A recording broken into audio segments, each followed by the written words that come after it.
ओम सहना भवतु सहनौ भुनक्तु सह वीर्यं करवावहै तेजस्विनावधीतमस्तु मा विद्विषावहै। ओम शांती शांती शांती। हा व्हिडिओ बघण्यापूर्वी कृपया माझा पंचकोश हा व्हिडिओ बघावा। त्याची लिंक खाली डिस्क्रिप्शन बॉक्समध्ये दिली आहे। नासदीय सूक्त, हिरण्यगर्भ सूक्त आणि पुरुष सूक्त ही ऋग्वेदातली सूक्त क्रमशः समष्टी कारण देह, समष्टी सूक्ष्म देह आणि समष्टी स्थूल देह यांचे विवेचन करणारी सूक्त आहेत।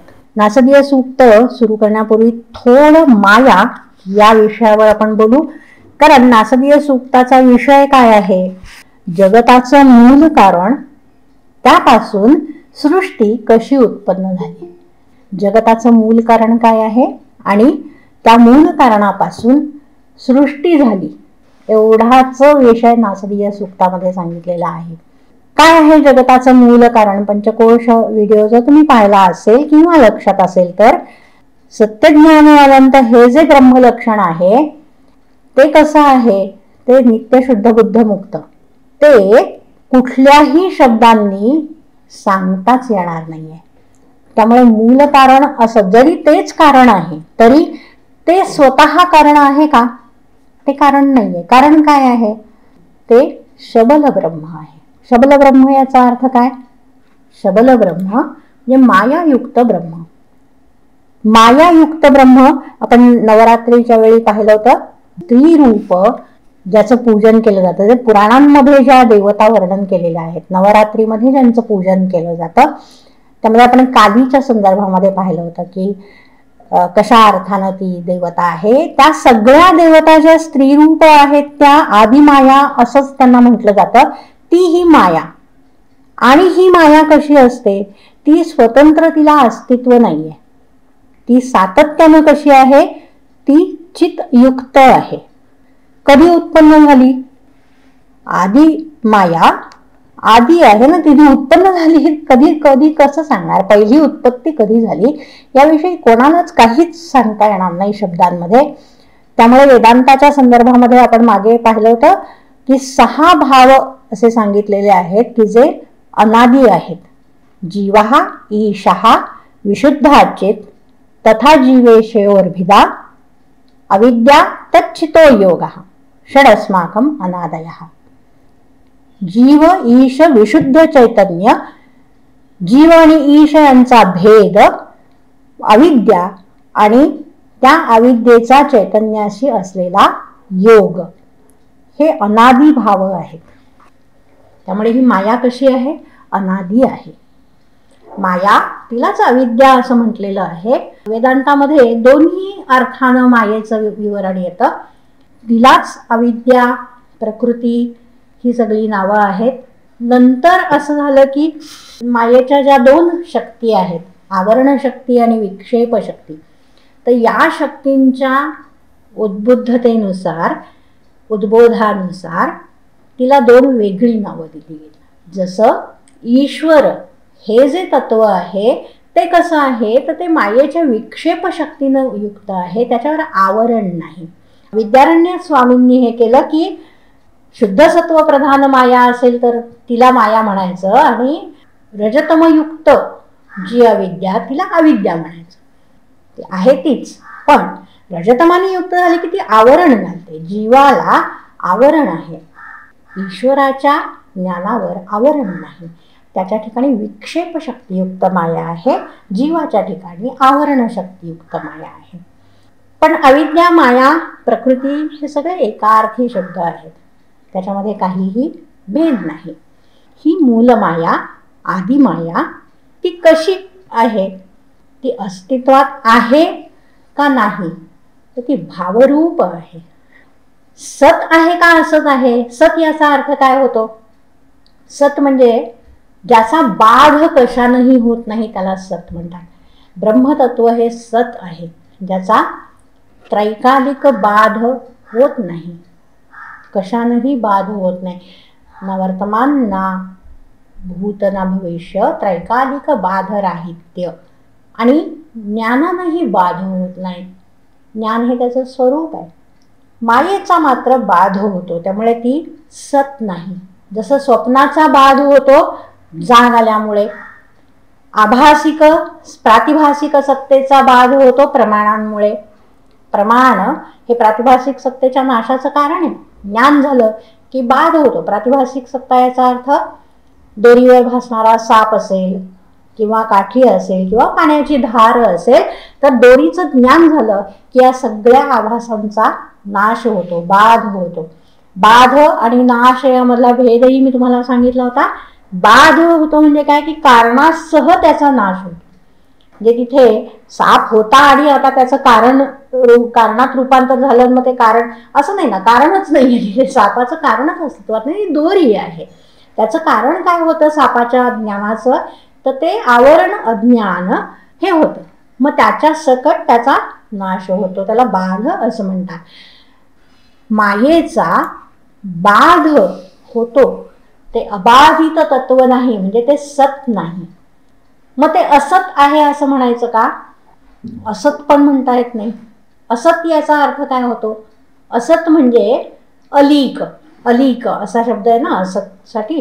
याचा अर्थ की ज्याचं ज्ञान कधीच होत नाही. जसं सशाचं शिंग हे उदाहरण देतात, त्याचं शशशृंग, त्याचं ज्ञान कधीच होत नाही. कधीतरी कोणाला तरी सशाचं शिंग दिसतं का? कधीच दिसत नाही. त्याचं ज्ञान कधीच होत नाही. त्याला असत असं म्हणतात. असत म्हणजे ज्याचं ज्ञान कधीही होत नाही. आभासिक गोष्टी कशा असतात की काही कारणानं त्याचं ज्ञान होतं. जसं मृगजळ याचं ज्ञान होतं ना, प्रत्यक्ष प्रमाणानं आपल्याला मृगजळ तिथे भासतं, दिसतं, प्रत्यक्षानं आभास होतो त्याचा. तसं शशविषाण ख पुष्प याचं ज्ञान कधीच होत नाही. नुसतेच शब्द आणि त्याचा अर्थ कळतो, पण प्रत्यक्षाला त्याला आधार असणारी कुठलीही वस्तू अस्तित्वात येत नाही, त्याचं ज्ञान कधीही होत नाही. त्याला असत असं म्हणतात. मग माया ही असत आहे का? ती असत पण नाही, कारण तिचं ज्ञान होतं ना. व्यावहारिक सत्तेमध्ये मायेचं ज्ञान होतं, म्हणून ती असत पण नाही. सतही नाही, असत पण नाही.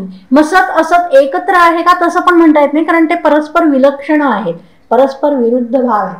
सत आणि असत हे अत्यंत विरुद्ध भाव आहेत, ते एका ठिकाणी राहणं शक्य नाही. त्यामुळे ती सत असत पण नाही. मग सत नाही, असत नाही, सत असत पण नाही म्हणजे काय की तिचं स्वरूप सांगता येत नाही. म्हणून त्याला म्हणतात अनिर्वचनीय, अनिर्वाच्य. ज्याचं निर्वचन, निरूपण करता येत नाही ते अनिर्वचनीय. माया कशी आहे? ती सदसद विलक्षण अनिर्वचनीय आहे. पण ही माया कशी आहे म्हटलेलं आहे, तर ती भावरूप आहे. आता एकदा म्हणलं सत नाही आणि एकीकडे लक्षणामध्ये अंतर्भाव केलेला आहे की ती भावरूप आहे. म्हणजे काय? म्हणजे ती अस्तित्वात आहे असा अर्थ होतो ना. भाव म्हणजे अस्तित्व.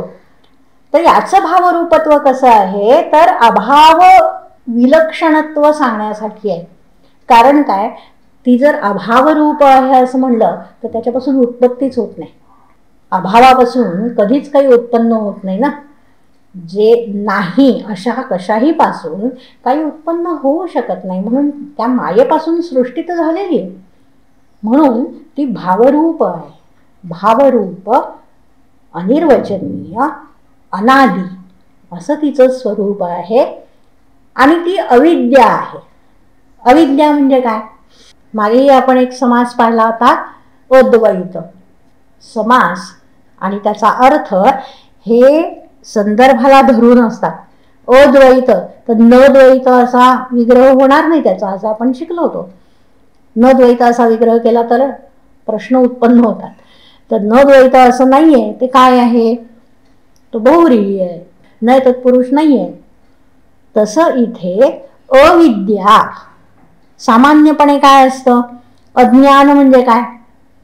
असं म्हटलं जातं की ज्ञानाचा अभाव, आदर नाही, आदराचा अभाव दर्शवण्यासाठी अनादर असं सांगितलं जातं.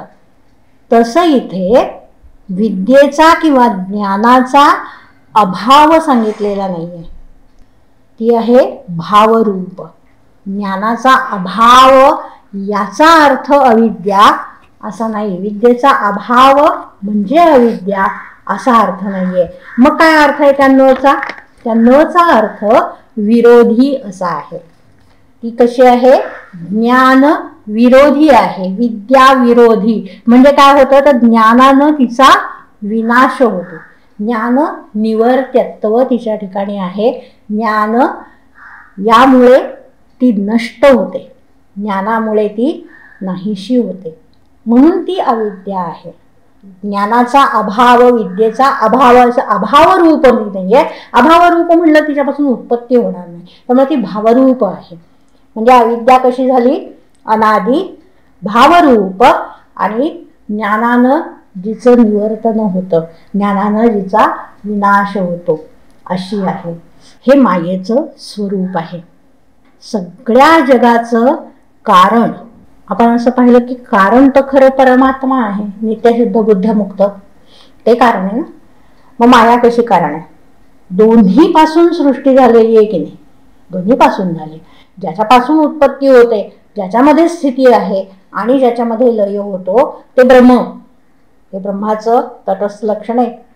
येतो वा इमानी भूतानी जायन्ते यतः तस्मिन् प्रत्यय पंचम्यंत, म्हणजे आपादान सांगणारं आपादानवाचक पंचमी येते, त्याच्यापासून उत्पत्ती आहे. येतो वा इमानी भूतानी जायन्ते येन जातानि जीवन्ति यत्पर्यंत अभिसंविशन्ति तद्ब्रह्म. म्हणजे ब्रह्म हे जगाचं मूल कारण आहे. आणि हिला मग कसं काय कारण म्हणायचं? ब्रह्म हेही उपादान आहे आणि माया हेही जगाचं उपादान आहे. कशा अर्थानं दोन्ही उपादान आहेत? तर ब्रह्म हे विवर्त उपादान कारण आहे, म्हणजे त्याच्यावर आभासिक सगळं जग भासतं. ब्रह्म त्याच्यात परिवर्तित होत नाही. ब्रह्म हे जगामध्ये रूपांतरित होत नाही. ब्रह्माचं रूपांतर म्हणून दगड उत्पन्न झालाय का? तसं नाहीये. ब्रह्माचं रूपांतर म्हणून आपला देह झालाय का?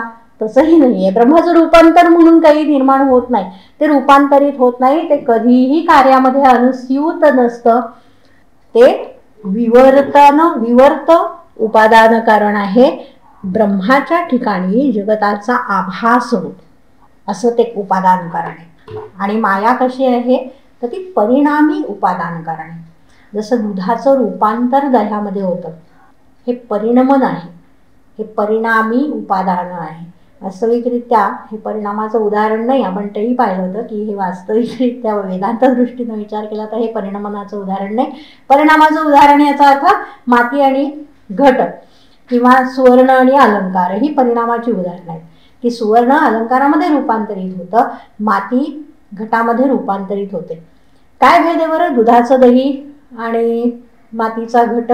यतः जायते यत्पर्यंत अभिसंविशन्ति. जन्म, स्थिती आणि लय हे तिन्ही ज्याच्यामध्ये असतं ते परिणामी उपादान असतं. ज्याच्यापासून उत्पन्न होतं आणि ज्याच्यात पुन्हा लय पावतं. दही पुन्हा दुधामध्ये लय पावत नाही ना, म्हणून ते खरं तर परिणामी उपादान नाही आहे. परिणामी उपादान मातीचा घट, सुवर्ण, अलंकार ही उदाहरणं आहेत परिणामी. तशी माया ही जगताचं परिणामी उपादान कारण आहे. म्हणजे काय होतं, या आदिमायेपासून, मूल मायेपासून संपूर्ण जग अभिव्यक्त होतं आणि पुन्हा तिच्यामध्ये लय पावतं, अशी ही माया आहे. मग जगताचं मूल कारण काय झालं? हे दोन्ही आहे. यातलं एक हे जगताचं मूल कारण होऊ शकत नाही. त्या दोघांचा संयोग हेही अनादी आहे आणि त्याच्या पलीकडे जे आहे ते शब्दामध्ये सांगताच येत नाही.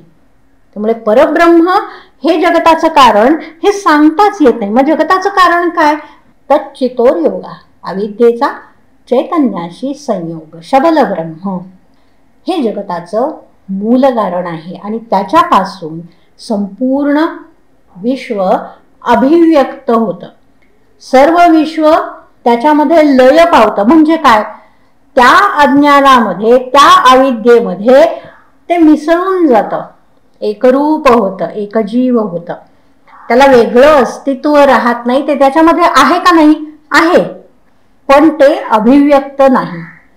त्याला वेगळं स्वतंत्र स्वतःचं अस्तित्व नाही. ते त्या मूलमायेपासून संपूर्ण विश्व हे अभिव्यक्त होत. पहिल्या 2 मंत्रांमध्ये याच गोष्टी सगळ्या सांगितलेल्या आहेत. तिसऱ्या मंत्रामध्ये मायेचं स्वरूप सांगितलेलं आहे आणि तिथून पुढे सृष्टी कशी उत्पन्न झाली ते सांगितलेलं आहे. 4थ्या आणि 5व्या मंत्रात नासदीय सूक्ताचा एवढाच विषय आहे, याहून भिन्न विषय नाही. नासदीय सूक्त ऋग्वेदाच्या 10व्या मंडलातलं सूक्त आहे. याचे ऋषी आहेत प्रजापती परमेष्ठी, देवता आहे भाववृत्त. भाव म्हणजे सत्ता अर्थात सृष्टी, वृत्त अर्थात प्रवृत्त. भाव प्रवृत्त अस्मात्, ज्याच्यापासून सृष्टी प्रवृत्त झाली तो ब्रह्मा, ही या सूक्ताची देवता आहे. छंद आहे त्रिष्टुप. पहिला मंत्र आहे नासदासी नोसदासी तदानीम नासी रजो नो व्योमा परो यत् किमावरीव कुहकस्य शर्मन अंबक किमासीत गहनं गभीरम. मी तोडून तोडून सांगते सगळी पद. न असत आसीत, नो सत आसीत, न असत आसीत, नो सत आसीत. तदानीम न आसीत रजः नो व्योम परहायत किम आवरीवः कुह कस्य शर्मन अंबा किम आसीत गहनम गभीरम. कशाचं हे वर्णन आहे? सर्व सृष्टी ज्यावेळी अस्तित्वात नाही अशी जी प्रलय अवस्था, तिचं हे निरूपण आहे. वेदांतामध्ये 4 प्रकारचे प्रलय वर्णन केले आहेत. नित्य, नैमित्तिक, प्राकृत आणि आत्यंतिक. यातले 3 प्रलय कर्मांच्या नाशामुळे होतात आणि आत्यंतिक प्रलय ज्ञानोदयामुळे होतो. नित्य प्रलय याचा अर्थ जीवाची सुषुप्ती. सुषुप्तीमध्ये सर्व कार्य प्रलय होतो आणि जीव चैतन्य अविद्या रूपानच प्रकाशित होतं. नैमित्तिक प्रलय याचा अर्थ कार्यब्रह्माच्या दिवसाच्या अंती होणारा त्रैलोक्य प्रलय. 1 सहस्र चतुर्युग हा ब्रह्मदेवाचा 1 दिवस आहे. या दिवसाच्या अंती त्रैलोक्य सूक्ष्मभूतांसह हिरण्यगर्भामध्ये विलीन होतं. अर्थात ब्रह्मदेवाचा रात्रिकाल. आपोवा इदमग्रे सलीलमासीत या तैत्तिरीय श्रुतीमध्ये या अवांतर प्रलयाचे वर्णन आहे. प्राकृत प्रलय म्हणजे कार्यब्रह्मरूप ब्रह्मदेवाचाही विनाश, सकल कार्यनाश, सगळ्या कार्यांचा मायेमध्ये लय. आत्यंतिक प्रलय म्हणजे ज्ञानाच्या उदयामुळे, ब्रह्मसाक्षात्कारामुळे ब्रह्मविद्यासाठी होणारा सकल कार्यनाश. याला तुरीय प्रलय असेही म्हणतात. अंबक किमासीत गहनं गभीरम या आक्षेपरूप मंत्रभागामध्ये नैमित्तिक प्रलयाचा निषेध केलाय. नासदीय सूक्तामध्ये मायेमध्ये सकल कार्याचा लय या प्राकृत प्रलयाचं वर्णन आहे. या मायेपासून सृष्टीचं वर्णन आहे. तदानीम म्हणजे तेव्हा, त्या प्रलयावस्थेमध्ये जे जगताचं मूल कारण ते कसं होतं तर न असत आसीत, ते असत नव्हतं. आता हे खरं तर थोडा याच्यामध्ये म्हणजे नीट विचार केला तर पहा, असत नव्हतं म्हणजे या वाक्याला काही खरं तर अर्थच नाही. असत नसणारच आहे ना, शशविषाण नव्हतं याला काही अर्थच नाही. शशविषाण म्हणल्यावरच कळलं की ते असत आहे. न असत आसीत, मग या असत न आसीत म्हणजे काय तर पुढे सांगितलंय तमहा आसीत म्हणून. मग ते तम कसं होतं त्याविषयी हे विवरण. त्या तमाविषयी, त्या तमाच्या अविद्येच्या अज्ञानाच्या स्वरूपाविषयी हे निरूपण आहे. म्हणजे असत नव्हतं असं नाही सांगायचं. म्हणजे सृष्टीच्या पूर्वी काही असत होतं, असत नव्हतं, सत नव्हतं असं नाही सांगायचंय. सृष्टीच्या पूर्वी जे अज्ञान होतं, जी अविद्या होती ती कशी होती हे तिचं स्वरूप निरूपण केलेलं आहे. ती अविद्या, ते अज्ञान, ती मूलमाया ती कशी होती न असत आसीत. असत नव्हतं असं नाहीये. सृष्टीच्या पूर्वी असत पण नव्हतं आणि सत पण नव्हतं असा याचा अर्थ नाही आहे. सृष्टीच्या पूर्वी जी मूलमाया, जे मूल कारण, जे आधी कारण होतं ते असत पण नव्हतं आणि सत पण नव्हतं. न असत आसीत नो सद आसीत. ते असत नव्हतं म्हणजे ज्याचं ज्ञान कधीच होत नाही असं अलीक, असं ते नव्हतं आणि ते सत पण नव्हतं. ते भावरूप, अचेतन, परिणामी, ज्ञानानं निवर्तन पावणारं अनादि तत्व सत पण नव्हतं आणि असत पण नव्हतं. असं जर काहीच नव्हतं, ते सत पण नव्हतं, असत पण नव्हतं, असं काहीतरी होतं की ज्याविषयी सत असत या रूपामध्ये काहीही सांगता येत नाही. मग जे हे सगळं व्यावहारिक सृष्टीमध्ये आपल्याला सदरूपानं दिसतंय, पारमार्थिक दृष्ट्या सत नाही असत नाही इथपर्यंत ठीक आहे, पण व्यावहारिक सृष्टीमध्ये आपल्याला जे दिसतं आहे, पृथ्वी आदी भाव दिसत आहेत, तर मग असत असं का, सद नाही असं का म्हणायचं? असत नाही ठीक आहे, सद नाही असं म्हणायचं याचं काय कारण आहे? मग त्याच्या ठिकाणी, त्या अज्ञानाच्या ठिकाणी न आसीद रजहा, रज या शब्दाचा अर्थ होतो लोक. यास्काचार्यांनी त्याचा अर्थ सांगितलेला आहे लोक. न आसीद रजहा, कुठलेही लोक नव्हते. किती लोक आहेत? 14 भुवन आहेत. पण आता इथे 14 भुवन असा अर्थ घेता येत नाही, कारण पुढे न व्योमहा आणि परोयत असं वेगळं सांगितलेलं आहे. व्योम नाही आणि त्या व्योमाच्या पलीकडचं पण नाही, म्हणजे अंतरिक्ष नाही आणि अंतरिक्षाच्या वरचे लोक पण नाहीत. म्हणून हे रज हे कुठले लोक घ्यायचे?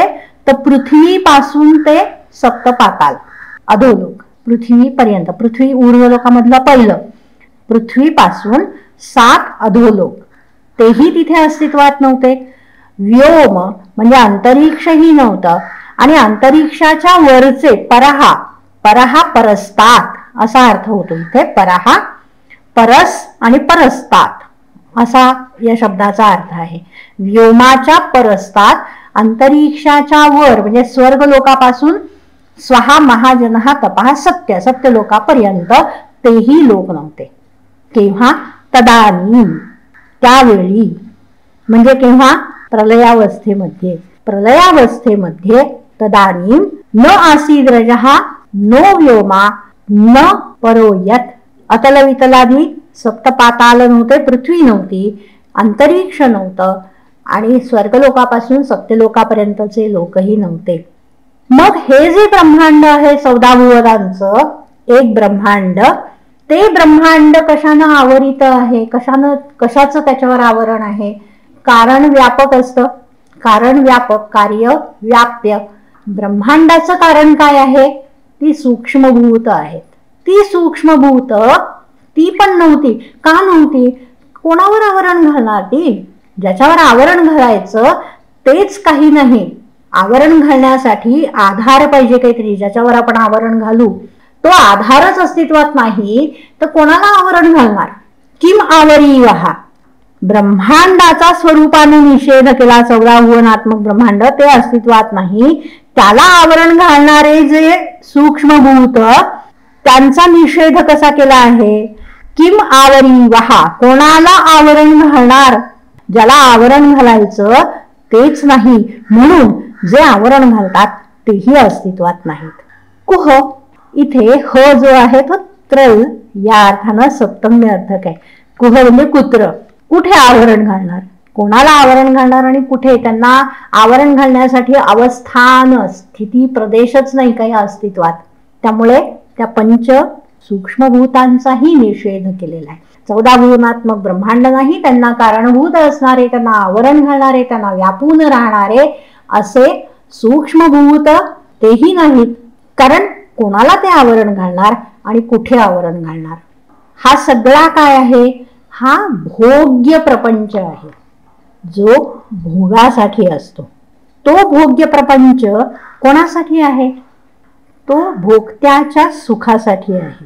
सुख म्हणण्यापेक्षा सुख दुःख साक्षात्कार. भोग म्हणजे काय? तर सुख आणि दुःखाचा अनुभव, त्याला भोग असं म्हणतात. भोग म्हणजे फक्त सुख नाही ना. जे भोगते जीव आहेत त्यांच्या सुखासाठी आणि दुःखासाठी, सुख दुःख अनुभवासाठी हे सगळं भोग्य असतं. जीवाच्या उपभोगासाठी सृष्टी ती असेल तर भूतांचं आवरण. पण प्रलय दशेमध्ये भोगता जीवही अस्तित्वात नसतो. का नसतो अस्तित्वात? उपाधीच अस्तित्वात नाही. जीव आणि ईश यांचा भेद जरी अनादी असला तरी तो कशाच्या सापेक्ष आहे? तो उपाधीच्या सापेक्ष आहे. शरीर उपाधी ज्याचा आहे तो जीव. जेव्हा शरीर हा उपाधीच नसेल, तो उपाधीच जर नष्ट झालेला असेल तर तो जीव अस्तित्वात कसा असेल? उपाधीच्या सापेक्ष जीव अस्तित्वात असतो. ते उपाधी नष्ट झाल्यामुळे ते सगळे विलीन होऊन गेलेले आहेत प्रलयावस्थेमध्ये. उपाधी एकही अस्तित्वात नाही, सगळेच्या सगळे उपाधी विलीन झालेले आहेत. अशा परिस्थितीमध्ये उपाधी विलीन झालेले असल्यामुळे जीवही लीन झालेले आहेत आपल्या कारणामध्ये, म्हणजे शबल ब्रह्माच्या ठिकाणी तिथे ते विलीन झालेले आहेत. म्हणजे काय झालं, भोग्य नाही, भोगताही नाही. मग कोणाच्या भोगासाठी हे सगळं अस्तित्वात येईल? नाहीच, भोगता पण नाही, भोग्य पण नाही. कस्य शर्मन, शर्म म्हणजे भोग. कस्य शर्मन, कोणाच्या भोगासाठी. किम आवरीवाहा, कुह, कस्य शर्मन, कोणाला आवरण घालणार, कुठे आवरण घालणार आणि कोणाच्या भोगासाठी करणार. हे काही अस्तित्वातच नाहीये. भोग्य पण अस्तित्वात नाही, भोगताही अस्तित्वात नाही की ज्याच्या सुखासाठी ही सगळी सृष्टी असेल. असित गहनम गभीरम, ते गहन गभीर असं आंबही नव्हतं. आता हे आंब कुठून आलं पहा. आता कुठपर्यंत आलो आपण. भोगता जीव, त्याचा उपाधी शरीर. ते शरीर नाही, शरीर विलीन झालेलं आहे आणि त्यामुळे जीव शबल ब्रह्माच्या ठिकाणी विलीन आहे. भोग्य ब्रह्मांड 14 भुवन आणि त्यांचं कारण पंच तन्मात्र भूत यांचा निषेध केलेला आहे. आता काय राहिलं, तर ज्याच्यापासून हे सर्व उत्पन्न झालं. तस्माद वा तस्माद आत्मनः आकाश संभूतः, आत्म्यापासून आकाश, आकाशापासून म्हणजे आकाशामध्ये प्रतिबिंबित ब्रह्मचैतन्यापासून वायू तन्मात्र, वायू तन्मात्रेमध्ये प्रतिबिंबित ब्रह्मचैतन्यापासून असं सगळी पुढची सृष्टी आहे. हे सूक्ष्मभूत नाही, पण ज्या हिरण्यगर्भापासून हे सूक्ष्मभूत उत्पन्न झाले त्याचाही आता निषेध करतायत. सलील अंभ तैत्तिरीय संहितेमध्ये आपोवा इदमग्रे सलिलम आसीत अशी श्रुती आहे. म्हणजे काय, तर त्या ब्रह्मांडामध्ये जो द्रव आहे, एक अंड आहे अशी कल्पना करा आणि त्याच्यामध्ये तो द्रव आहे, त्यातून हे सर्व उत्पन्न झालेलं आहे. ती जी वराह कथा आहे ना, वराह अवतार, तर त्याच्या बाबतीमध्ये अशी पुराणामध्ये एक कथा आहे की या ब्रह्मांडाच्या म्हणजे हिरण्यगर्भरूप जे अंड आहे त्या जलामध्ये आतल्या त्यामध्ये ती पृथ्वी बुडालेली होती आणि ती वराह रूपानं विष्णूनं बाहेर काढली. अशीही ती एक कथा पुराणांमध्ये आहे. हे जे अंभ ते कसं आहे, ते गहन आणि गभीर असं अंभ आहे. गहन तर प्रवेश करायला अवघड, ज्याच्यामध्ये प्रवेशच आतमध्ये करता येत नाही, आणि गभीर अतिशय खोल असं ते अंभ आहे. ते होतं का असा प्रश्न विचारलाय. अंभक किंवा आसीत गहनं गभीरम, आणि ते प्रश्न कसा आहे तो निषेधार्थक आहे. म्हणजे ते होतं का, तर तेही नव्हतं, तेही अंभ अस्तित्वात नव्हतं. म्हणजे या सगळ्याचा निषेध केलेला आहे. स्थूलदेह, सूक्ष्मदेह, सूक्ष्मभूतात्मक सृष्टी आणि हिरण्यगर्भ यातलं काहीही अस्तित्वात नव्हतं. केव्हा, प्रलयावस्थेमध्ये. समजलाय मंत्र व्यवस्थित? मंत्र एकदा वाचते, सगळे शब्द समजलेत ना पहा. न असद आसीत नो सदासीत, हे अज्ञानाच्या स्वरूपाविषयी विवेचन आहे. तदानीम सृष्टीच्या पूर्वीची अवस्था. न आसीद रजहा, अधोलोक नव्हते. नो व्योमा, अंतरिक्ष नव्हतं. अंतरिक्षाच्या परस्तात जे स्वरलोकापासून सत्यलोकापर्यंत तेही लोक अस्तित्वात नव्हते. म्हणजे 14 भुवनात्मक ब्रह्मांड अस्तित्वात नव्हतं. ते ब्रह्मांड अस्तित्वात नसल्यामुळे कोणाला आवरण घालणार, की मावरी वहा, कुठे आवरण घालणार, म्हणून सूक्ष्मभूतही नव्हती. कस्य शर्मन, हे भोग्य कोणाच्या सुखासाठी, कोणाच्या उपभोगासाठी ते जीवही विलीन झाले होते उपाधी विलयामुळे.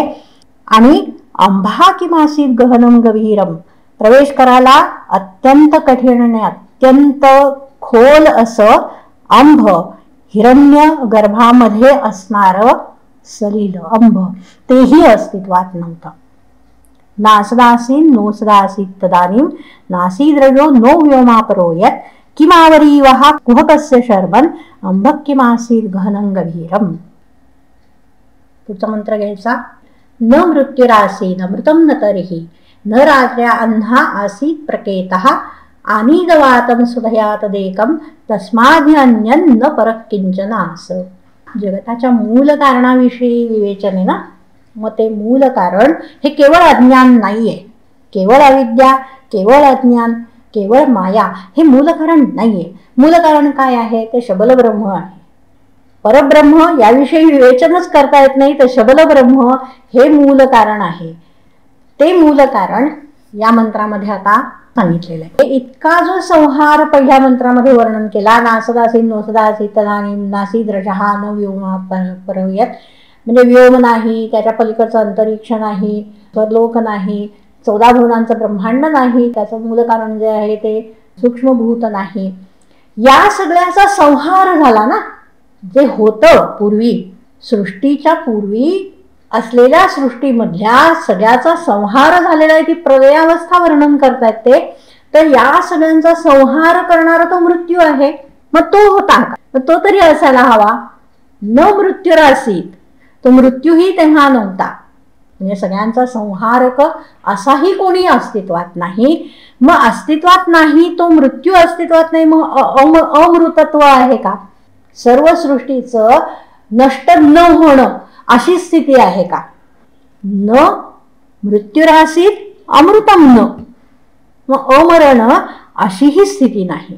तरीही त्या ठिकाणी, तरीही याचा अर्थ तस्मिन, त्या ठिकाणी मृत्यूही नाही, जीवाची स्थिती पण नाही. अमृतत्व म्हणजे सर्व जीव या स्थितीमध्ये नाहीत, ते विलीन होतात. शबल ब्रह्माच्या ठिकाणी जीवांचा विलय होतो. त्यामुळे जीव या स्थितीमध्ये त्यांचं अमृतत्वही नाही. अमृत नाही म्हणजे परब्रह्माचा किंवा त्या चित्तत्वाचा निषेध नाहीये. संहार कोणाचा होतो? सृष्टीचा होतो. तर सृष्टीचा संहार झाल्यानंतर जीव रूपानं त्यांचं अमृतत्व आहे का?